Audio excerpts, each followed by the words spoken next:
first morning of our shoestring holiday, the group were shown how to buy themselves breakfast from a stall near our hotel in Beijing.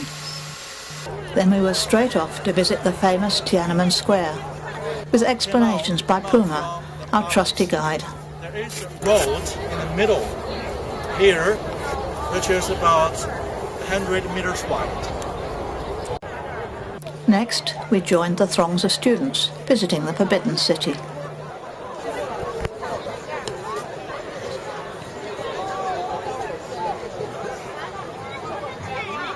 Puma then told us about the buildings in the old Hutong area.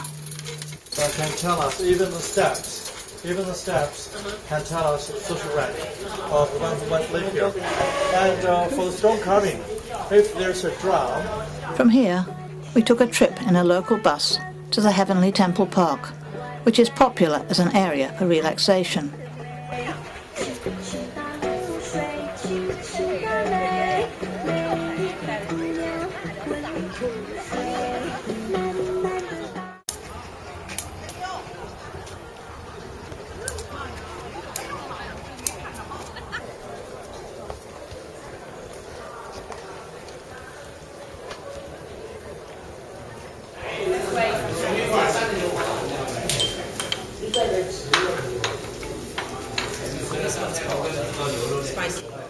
We just about had time for a delicious meal before our evening's entertainment, The Legend of Kung Fu.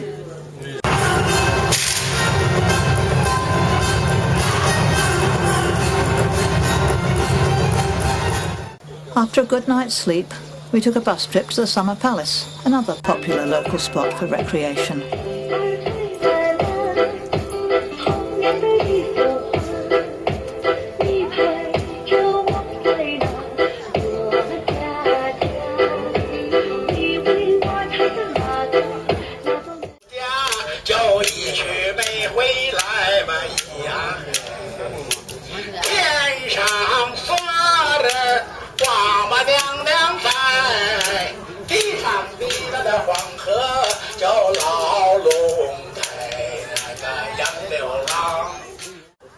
This astonishing double-decker boat, made from marble, remains as a monument to past royal folly.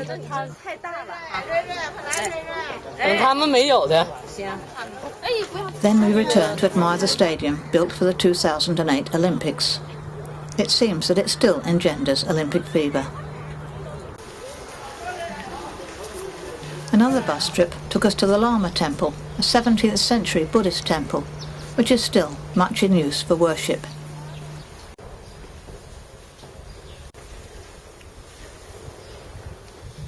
Here it was easy to see Beijing's mystifying springtime snow, in reality fluff from the seed pods of the many poplar trees. That evening, some of us explored the area near the hotel.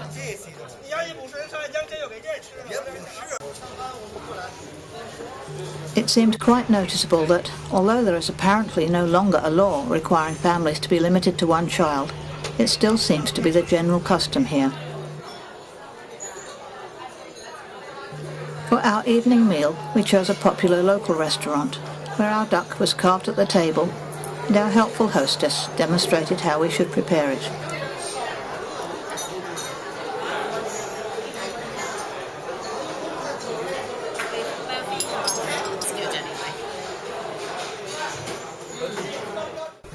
Day 3 took us to visit the much-anticipated 5-star tourist site of the Mutianyu section of the Great Wall, where each of us tried to walk as far as we could manage in the time available. Yeah, it's the little people. Yeah. You have to do it. Yeah, that's nice.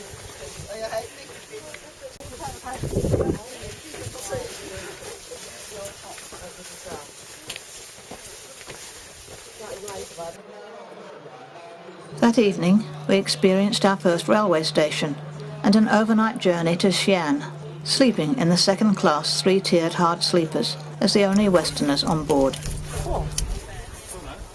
Thank you, 谢谢. I'm sure we're not saying thank you. We're probably saying something to you. No, we could be anything. I took my grandson to see Paddington. Day 4 saw us in Xi'an, where we were offered a true Chinese breakfast before setting off to explore the city.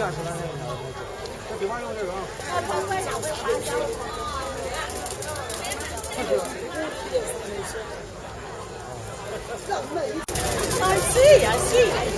Nice to meet you. Nice to meet you too. No, thank you. First, Puma took us to see the Great Wild Goose Pagoda.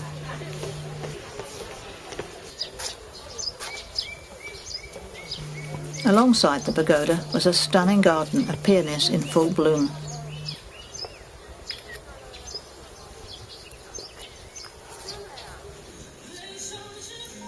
Come lunchtime, chopsticks were in use again, and then came a ride on a busy bus which took us to Xi'an City Wall. Drive down the roads anyway. Where some of us chose to cycle while others walked.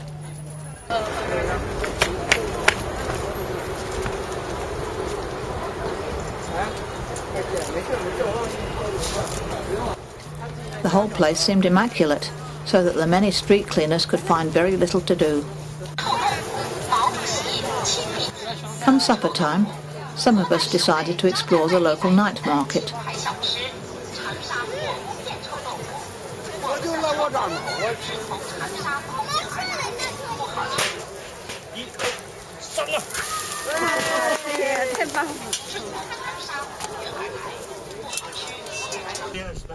On day 5 we boarded a private bus to visit the Terracotta Army Museum. That's a very futuristic again. And so behind us... Of course, we soon found we were part of a large crowd of spectators. However, the view in Vault 1 was spectacular once you managed to get a clear view of these 2,000 warriors, which were originally placed here 2,200 years ago to guard the tomb of the first Qin Emperor.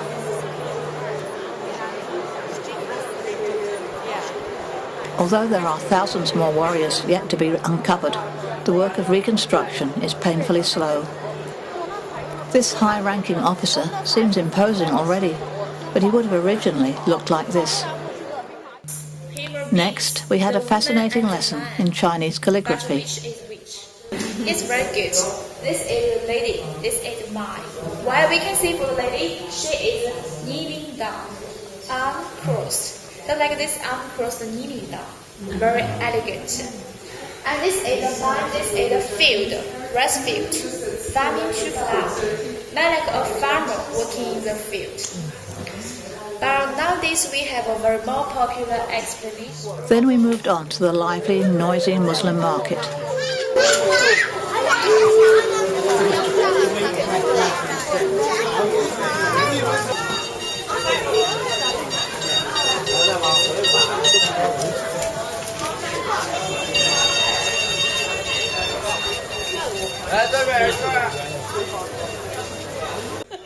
This evening we were dining as a group, street style. Day 6 was spent travelling again, all day in our hard sleeper compartments.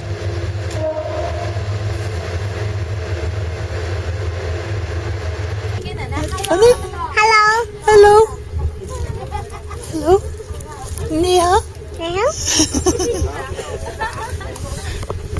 Eventually we reached our destination, a cruise ship which proved far more luxurious than we'd expected. We had also hoped that we would have a more relaxing schedule, particularly as 2 of our members had claimed the presidential suites. This is the life of the princess. But the ship's guide Echo had other ideas. Good morning, ladies and gentlemen. The Three Gorges Tribe is a 5A class scenic spot which proposed the most beautiful natural landscape in the Three Gorges here. So in our left hand, see there are some new buildings. It is new buildings. Has been built in the hillside, against the hillside. We could choose either to use the Western restaurant or to dine alongside our fellow passengers. A trip ashore allowed us to visit the controversial Three Gorges Dam. The construction of the reservoir and this 2-kilometre long dam involved the relocation of 1.3 million people and much devastation. But it provides electricity for all central China and should control the previous terrible floods. So this is closest part to see the Three Gorges Dam project. Yeah. Once we were back on board, the ship started to make its way through the 5 locks necessary to get us upstream. Each lock took 40 minutes, so this was a lengthy process.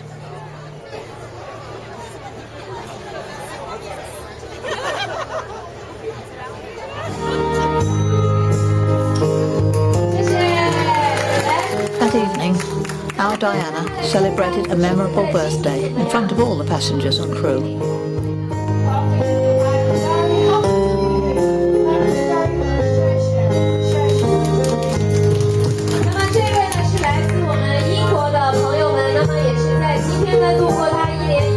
Next day we took a side trip to the lesser Three Gorges, sailing over villages that had once been people's homes, now replaced with these apartments. We were assured that the villagers were very happy in their new, more spacious accommodation. Some of the historic lost artifacts had been rebuilt or replaced, and some villages and people remained, but no longer had their old roads, so these new passageways had been created to connect them.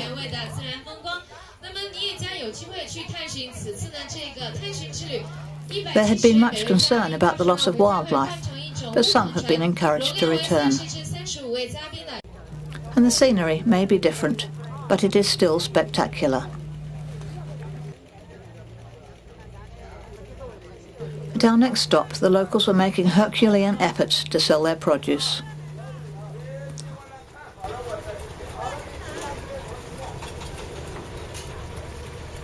Once ashore, there was more produce for sale, but we just took a short walk to see the local sights.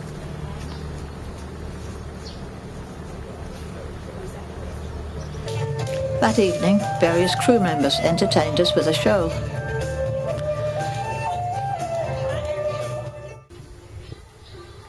Next morning, as we watched the river life pass by, some ladies practiced their Tai Chi, while Echo gave our group a lesson in Mahjong. You don't have a pair. You don't have a pair. Yeah.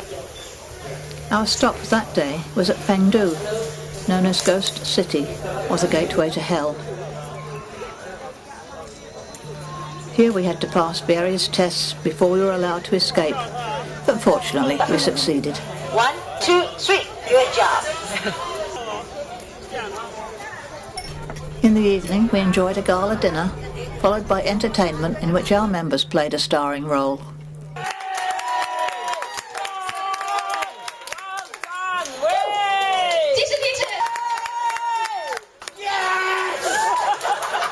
Thank you so much. But soon it was all over. Our luggage was collected by porters, and it was time to leave.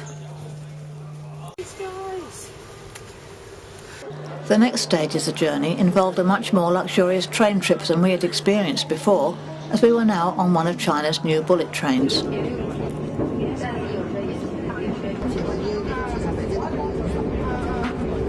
Chengdu looked a pretty place, but we had no time to admire it because on day 11 we visited the famous panda breeding centre.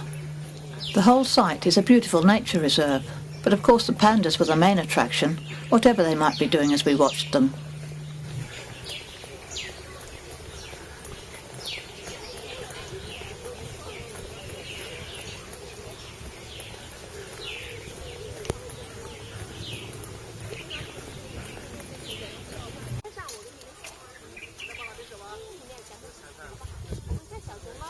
It was fascinating to see the young cubs gaining the skills that they needed to cope with adult life.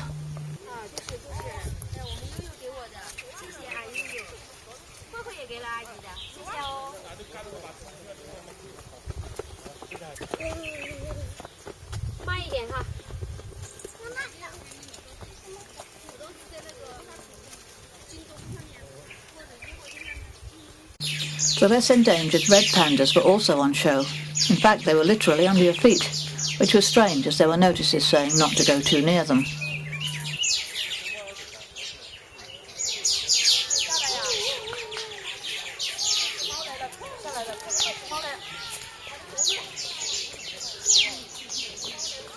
The lake and the rose gardens were a lovely addition to the area.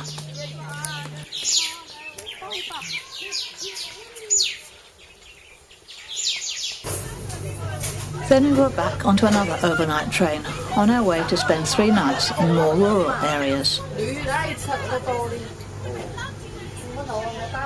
We soon find that we are somewhere very different when we arrive at Ma Enzai village, home to the Dong people. This area is especially famous for its bridges. These are known as wind and rain bridges because they were built as beautifully roofed corridors, ready to provide resting places and shelter from the elements for weary travellers. Of course, they also make an ideal area for the villagers to display their wares to passing tourists. And the ladies are often seen at their work as they wait for trade. And do you have snow? Sometimes. Sometimes, of course, the sales technique can become quite forceful. No, I'm sorry. The area was also a magnet for artists from far and wide, and many were to be seen at their work during the day.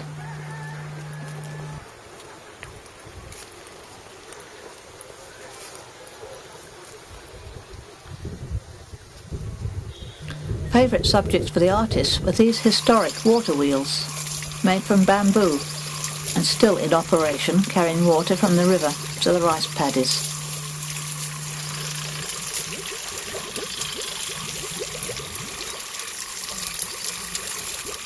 As well as rice, the villagers grew plenty of other produce.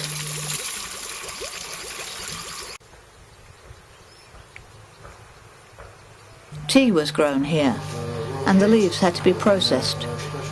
We were even shown the correct way to serve and appreciate it.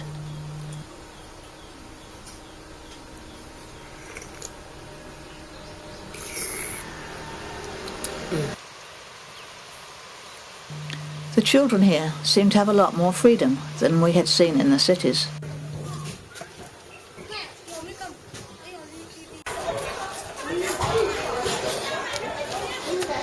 Adults enjoyed playing as well, particularly in their magnificent drum towers.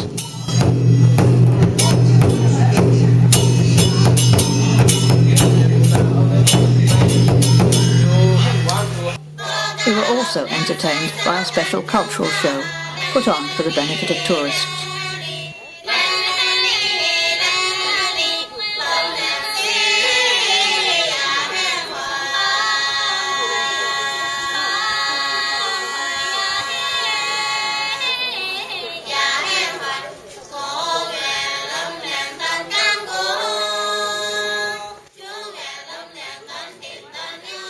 Day 13 started with a bus trip, following which we were to take a short hike to our next hotel. And these ladies in pink were very anxious to help us carry our rucksacks. Some of us accepted their help, and we all carried on up the trail.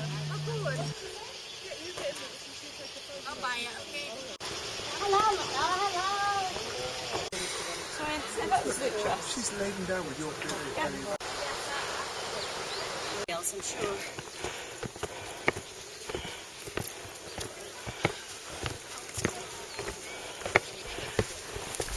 Eventually, we reached our destination for the next night, the village of Dazai, which offered us a lovely hotel, a welcome rest, and a spectacular view.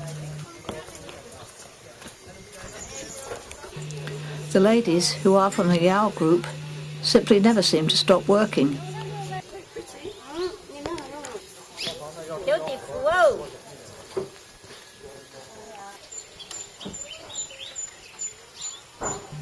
But soon we had to say goodbye to newfound friends and continue with our full day's trek.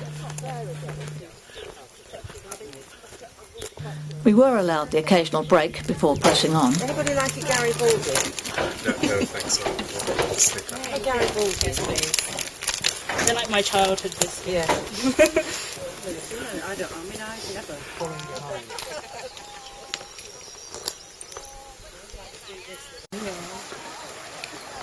And eventually we had a proper lunch stop when one of the indefatigable ladies kindly showed us how her hairstyle was done.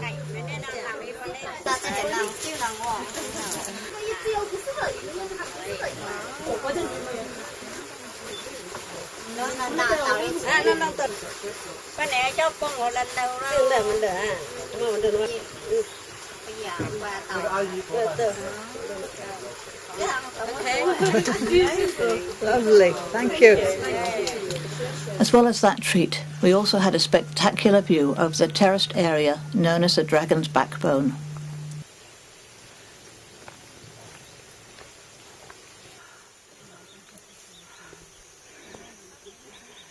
From here, we had quite a short walk to our next overnight stop, Pinggan village. This is a prosperous, fast-growing village where the people are from the Zhuang group. Shopping seemed to be the thing to do, so we joined in. But trying to choose between these embroidered silk panels was very difficult.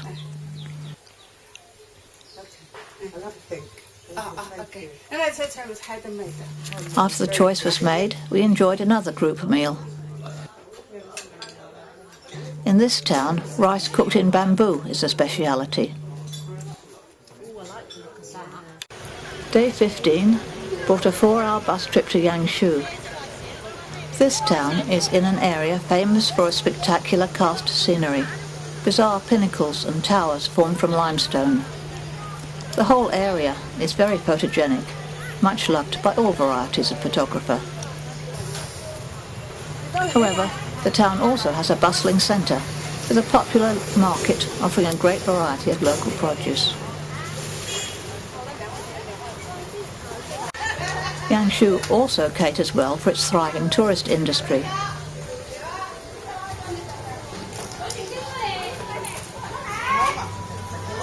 Although perhaps not everyone is welcome everywhere.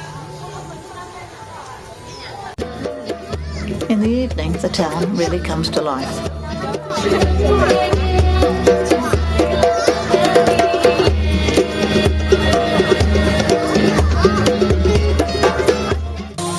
And we were very privileged to be able to enjoy this beautiful light show.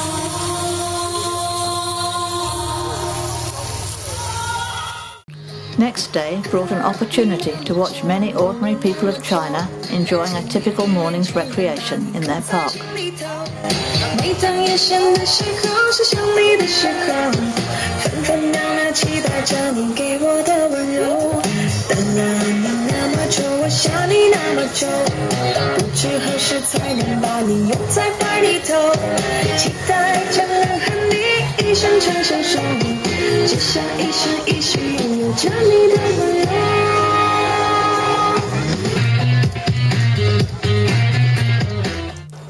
And in the afternoon, we were able to spend a relaxing hour floating down the Yulong River on bamboo rafts.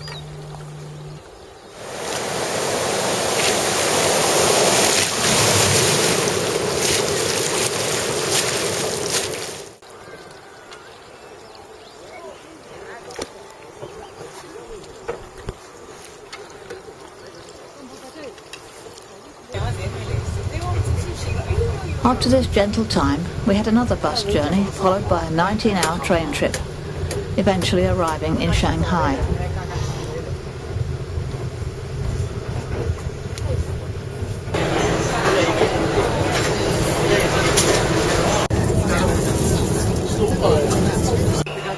After checking into our hotel, we went straight out on the town, which we found to be very different from our recent experiences.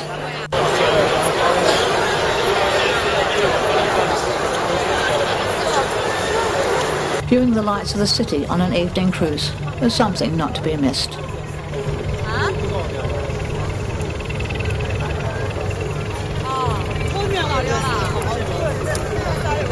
For our last day, we were back on the metro and viewing the skyscrapers by daylight, until sudden rain came upon us, requiring the rapid purchase of umbrellas and changing our plans. And the one behind us here is the Shanghai Museum. This is one of the best museums in China. But we did have time to look at the local outdoor marriage bureau, with the details of busy young people are listed in hopes of finding a good match for their marriage. But then we went in various directions, some following the crowd to the trendy area of Tianxifang, with its myriad alleyways and boutiques. There we found the popular Bohemia coffee shop and enjoyed a refreshing drink before heading back for our final group meal. Yeah, and China is a big country. I hope that you come back to China again in the future if you can. Yeah. Okay? Thank you.